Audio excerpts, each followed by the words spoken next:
로마서 6장 15절에서 23절입니다. 신약성경 247쪽, 248쪽에 있습니다. 로마서 6장 15절에서 23절까지 한 절씩 교독하도록 하겠습니다. 로마서 6장 15절로 23절입니다.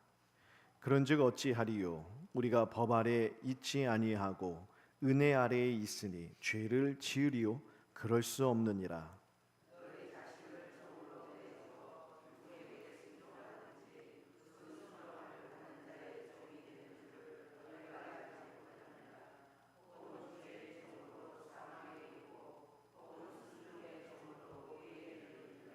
하나님께 감사하리로다. 너희가 본래 죄의 종이더니 너희에게 전하여 준 바 교훈의 본을 마음으로 순종하여 너희 육신이 연약함으로 내가 사람의 예대로 말하노니 전에 너희가 너희 지체를 부정과 불법에 내주어 불법에 이른 것 같이 이제는 너희 지체를 의에게 종으로 내주어 거룩함에 이르라.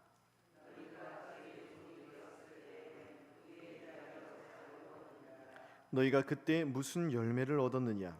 이제는 너희가 그 일을 부끄러워하나니 이는 그 마지막이 사망임이라.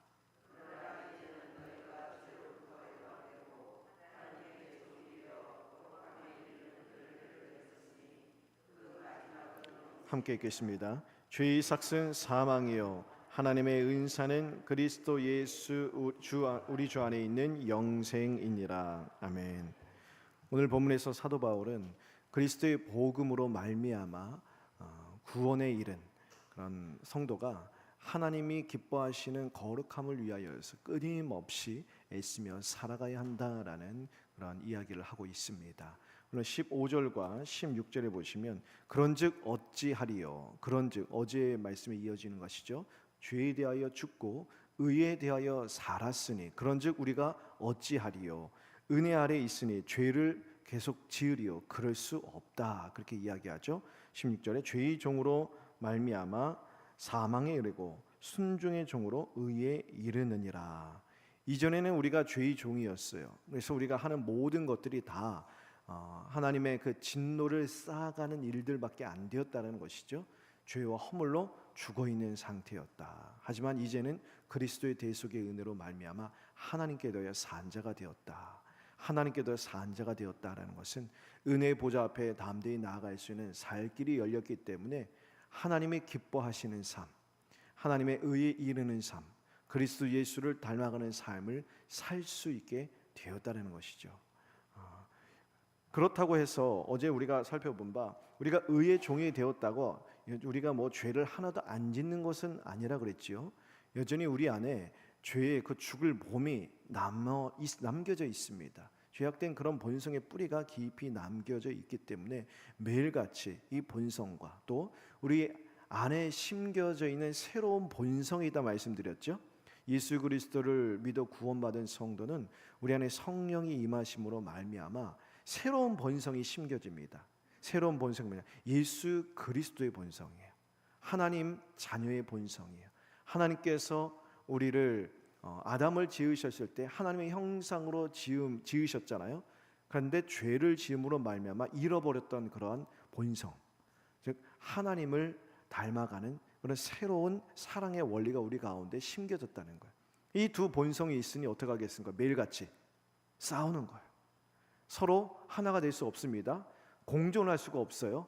하나가 살면 하나가 죽고 하나가 득세하면 하나는 힘을 잃어버리는 거예요. 그러니 이 둘이 매일 싸우는 이런 믿음의 선한 싸움은 우리 가운데 있다는 거예요. 매일같이 줄다리기 하는 거예요. 한쪽에서는 새로운 본성이 하나님의 자녀답게 살아가도록 우리를 이끌어 가는데 또 한쪽에서는요, 이 죄악된 본성이 자꾸 우리를 그냥 성질대로 살아가게 만들고 세상 사람들처럼 살아가게 만들고 그냥 내 옛날 본성대로 그냥 살게 만드는 거예요. 그러니 여러분, 예수 믿는 삶이 얼마나 고단합니까? 때로는 그냥 예수 믿지 않았으면 그냥 내 성질대로 부르는 대로 성질 부리는 대로 다 살아가고 세상 사람들처럼 그냥 이에는 이 눈에는 눈으로 살아가고 그냥 편안하게 그렇게 세상 원리대로 살아가면 되는데 내 안에 이런 예수 그리스도의 자녀라는 본성이 나를 주장하기 때문에 양심을 거슬러 행동할 수가 없는 거예요. 하나님 앞에 신앙의 양심과 신앙의 자유를 지키며 살아가지 않으면 안 되는 거예요. 끊임없이 우리를 그렇게 몰아가는 것이죠. 그렇기 때문에 우리는 이러한 믿음의 선한 싸움이 늘 있다라는 것입니다. 그래서 우리는 늘 깨어서 그리스도의 은혜를 갈구해야 되는 거예요. 우리 힘으로 이 싸움을 감당할 수 없습니다. 우리 승리의 깃발이 되신, 승리의 주 되시는 예수 그리스도를 붙들고 주님의 승리를 우리의 승리로 삼을 때에 이 선한 싸움을 승리하며 살아가게 되는 것이죠. 그래서 뭐라고 하느냐, 사도 바울이 우리가 은혜 아래에 있다는 사실을 기억하라는 거예요. 로마서의 핵심은 그거예요. 우리의 몸을 죄의 종으로, 죄의 무기로 드릴 것이냐, 의의 무기로 드릴 것이냐. 사실 의의 무기로 드리며 사는 거 쉽지 않잖아요. 그래서 부단히 우리가 은혜 아래에 있다는 것을 기억하라는 거예요.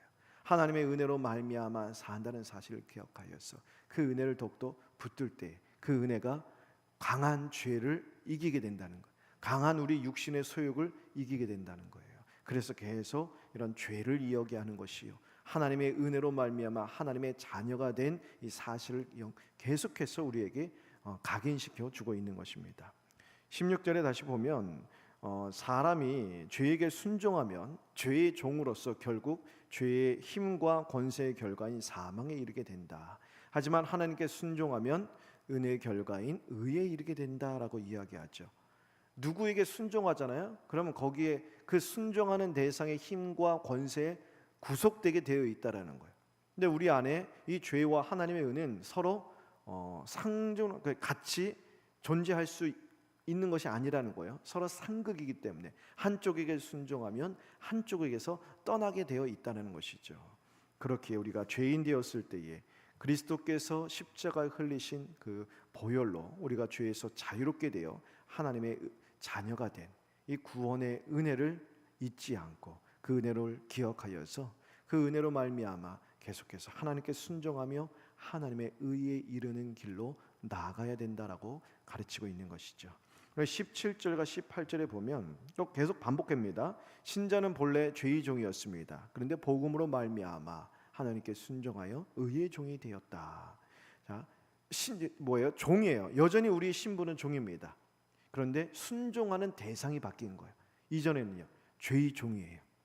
죄의 종이라는 것은 죄에 굴복되어 있고 죄의 굴레에 속박되어 있어서 거기서 벗어나고 싶어도 벗어날 수가 없어요. 원하지 않아도 죄를 짓게 돼 있어요. 그 권세 아래에 짓눌려 있기 때문에. 근데 이제는요, 여전히 종인데 우리가 순종하는 대상이 죄가 아니라 하나님이 되었어요. 신분이 달라졌지만 천지차입니다. 자, 죄의 종이었을 때는 내가 원하지 않아도 죄를 짓게 되는, 죄를 지을 수밖에 없는, 모든 것이 죄의 결과인 그런 비참한 상황에 있었지만 이제는 하나님의 종이란 것은 하나님의 종 하면 좀 이 어감이 좀 이상하잖아요. 근데 하나님의 종은 뭐냐? 종은 자녀라는 뜻이에요. 근데 왜 종이라고 하느냐? 이 종은 억압해서 억지로 섬기는 종이 아니라 자원하여 섬기는 종이에요. 자유로워요. 섬길지 안 섬길지 너의 자유다. 나는 하나님 없으면 안 됩니다. 하나님을 벗어나서 살 수가 없습니다. 하나님이 나에게 새로운 생명을 주셨기 때문에 나는 하나님 안에 하나님만을 따라 살겠습니다. 하나님을 자원하여 섬기는 종이 되었다는 거예요. 완전히 다른 것이죠. 그래서 하나님을 기쁨으로 섬기고 하나님을 자원하여 섬기며, 이것이 사실은 우리 안에 심겨진 새로운 생명의 원리가 우리를 그렇게 만들어 간다는 거예요. 그래서 이전의 율법은요, 우리의 죄를 드러나게 하는 원리로 작용되었지만 예수를 믿고 나서는요, 하나님의 의의 종이 되어서 하나님을 어떻게 사랑할까요? 눈에 보이지 않는 하나님을 어떻게 사랑해요? 하나님을 손에 잡히지 않는 하나님을 어떻게 사랑해요? 그래서 말씀을 붙드는 거예요. 그래서 율법이 필요한 거예요.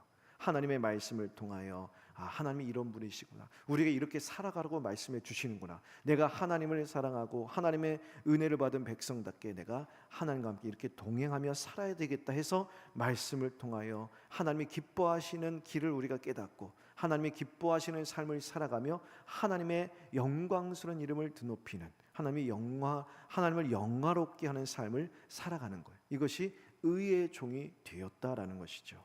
그래서 19절에 신자는 이제 자기 몸을 과거처럼 부정과 불법을 행하는 데 드리는 대신에 의에 드려 거룩함에 이르는 존재가 되었다. 하나님의 기뻐하시는 삶이 무엇인지를 알아. 또한 그것 하나님의 기뻐하시는 삶을 살아갈 수 있는 은혜를 주시니 그렇게 하나님이 기뻐하시는 삶을 살아가게 된다는 것. 이것이 의의 종이 되었고 하나님의 의의 도구로 우리의 삶을 드린다는 것이죠. 20절 과거의 죄의 종이었을 때는 의에 대하여 아무런 상관이 없대요. 그러니까 하나님의 이름, 하나님의 영광과는 아무런 상관이 없어요. 거기서 벗어난 삶이 아니죠. 하나님의 진노 아래 처해 있는 삶이었죠. 그런데 21절에 그때 맺는 열매는 오직 부끄러운 것들이었고 죽음에 이르는 것들이었습니다. 그러나 성도는 이제 죄로부터 해방되어 하나님의 종이 되었잖아요. 거룩함에 이르는 열매를 맺는 영생에 이르는 복된 하나님의 신분이 되었다라는 거예요. 그래서 23절에 죄의 삭은 사망이요 하나님의 은혜는 그리스도 예수 우리 주 안에 있는 영생이다라고 말하고 있습니다. 만약 하나님께서 긍휼하심으로 말미암아 우리를 죄악의 구렁텅이에서 건져내 주시지 않았다면 우리는 이미 사망의 문 속으로 들어가 버렸어요. 아니죠. 이미 사망의 문 속으로 들어가 있는 존재였어요. 근데 그 죄악의 구렁텅이에서 하나님께서 우리를 건져 주신 거예요. 죄악의 구렁텅이 사망의 문 속으로 들어가고 있지 않았습니다. 이미 들어갔어요. 이미 죽었다고요. 이미 어떠한 살아날 수 있는 확률과 어떤 여지가 남아있지 않은 상태였어요. 이미 끝나 있었다는 것입니다. 그런데 하나님께서 그리스도의 생명의 빛을 비추어 주신 거예요. 나사로야 나오너라 라고 예수님이 외치셨을 때에 나사로가 죽어가고 있었습니까? 이게 호흡기를 붙이고 있었습니까? 아니에요. 죽은 지 며칠이 지났어요. 다 사람들은요 이미 장사를 해서 무덤가에 묻어놨다고요. 근데 예수님께서 나사로야 나오너라 말씀해 주실 때 그것이 생기가 되어서 마치 흙을 빚으셔서 하나님께 생기를 불어넣어 주셨을 때 사람이 생명이 된 것처럼 죽어인 지 며칠이 지났던 나사로가 되살아 살아서 무덤가에서 걸어 나왔습니다. 이것처럼 그리스도의 생명의 빛을 우리에게 비춰 주실 때 죄와 허물로 죽어있던 우리가 살아나는 거예요. 하나님께 대하여 살아나는 것입니다. 거듭남의 은혜, 영생의 은혜, 이러한 중생의 은혜로 말미암아 우리가 죄와 허물 가운데 살아나는 거예요. 하나님께 대하여 살아나고 그리고 우리의 잠겨있던 닫혀있던 눈이 열려서 우리가 얼마나 죄악 가운데 사무쳐 있던 존재였는지 우리 안에는 죄의 더러움을 보게 하고 그럼 여기서 어떻게 우리가 구원을 받을 수 있겠는가. 그래서 우리에게 주신 예수 그리스도의 그런 우리의 구원자 예수 그리스도의 필요성을 느끼고 우리의 입을 닫혀있는 입을 여시는 거예요. 그래서 주여 나를 구원하소서 하나님께 나가게 하시고 닫혀있는 귀를 열어주시는 거예요. 복음을 듣게 하시고 앉아있었던 영적 안진병이었던 우리를 일으켜 주시는 거예요. 그래서 십자가의 언덕으로 달려나가게 하시는 거예요. 마른 손이었던 우리의 손을 회복시켜 주시는 거예요. 그리스도를 붙들게 하시는 거예요. 그래서 회개와 믿음으로 말미암아 예수 그리스도를 믿어 하나님의 자녀가 되게 하셨다는 거예요. 전적인 하나님의 은혜지요. 이렇게 죄의 종된 자리에서 벗어나 하나님의 의의 종이 되게 하셨다. 그리스도께 매인자가 되어서 이전에는 죄의 매인자였는데 이제는 그리스도께 매인자예요. 이전엔 죄에서 벗어날 수 없었는데 이제는요 그리스도께 벗어날 수 없는 삶이 된 거예요. 그래서 그리스도를 통해 주시는 영생의 은혜를 누리며 매일 하나님의 아들의 의를 덧입어서 하나님과 화목하며 성령의 능력으로 새롭게 되어 거룩함에 이르는 은혜를 누리게 되었다는 것이죠. 이 모든 은혜를 기억하면서 하나님의 영생의 은혜를 얻은 자답게 매일 우리는 우리 안에 있는 죄악된 육신의 본성과 싸워 나가는 것입니다. 죄악을 떠나 하나님의 의로우심을 드러나는 삶을 살아가는 일에 힘써야 된다는 것이죠. 그래서 마지막 19절에 이제는 너희 지체를 의에게 종으로 내주어 거룩함에 이르라. 의의 종이 되어 거룩함에 이르라 라는 말씀은 우리의 주인 되시는 그리스도를 본받아 의의 종된 삶을 몸으로 살아내라는 거예요. 삶으로 살아내라는 거예요. 우리가 의의 종된 삶을 살아내야 할 현장은 어떤 현장입니까? 정의 대신에 불의가 가득합니다. 화합이 아니라 갈등이 가득하고요. 평안이 아니라 근심과 걱정이 가득한 그런 삶의 현장이에요. 거기서 의의 종된 삶을 살아내라 말씀하신다는 거예요. 이 세상에서 신음하는 영혼들 가운데 불의가 아니라 정직과 성실로 살아가고, 갈등이 아니라 화합의 도구로 살아가고, 불안이 아니라 그리스도 안에 평강을 누리면서 우리의 삶 자체가 복음의 증거가 되게 하라. 이것이 의의 종된 삶이다라고 말씀해주고 계십니다. 이러한 삶을 살아가는 힘이 어디서 나오겠습니까? 다짐한다고 되겠습니까? 결단한다고 되겠습니까? 이런 말씀이 아멘 한다고 저절로 사라집니까? 아니죠. 은혜가 필요한 거예요. 십자가의 은혜, 모든 죄악과 사망을 이기신 그리스도의 은혜, 그 구원의 은혜가 필요한 거예요. 그래서 오늘도 우리는 이 새벽을 깨워 주님 앞에 나와 기도하는 이 시간, 다시 십자가 언덕 아래로 나아가 그 그리스도의 보혈을 의지하고 그 그리스도의 구원의 손길을 붙드는 것입니다. 오늘도 우리 앞에 승리의 깃발로 서신 예수 그리스도를 든든히 붙드시게 되기를 바랍니다.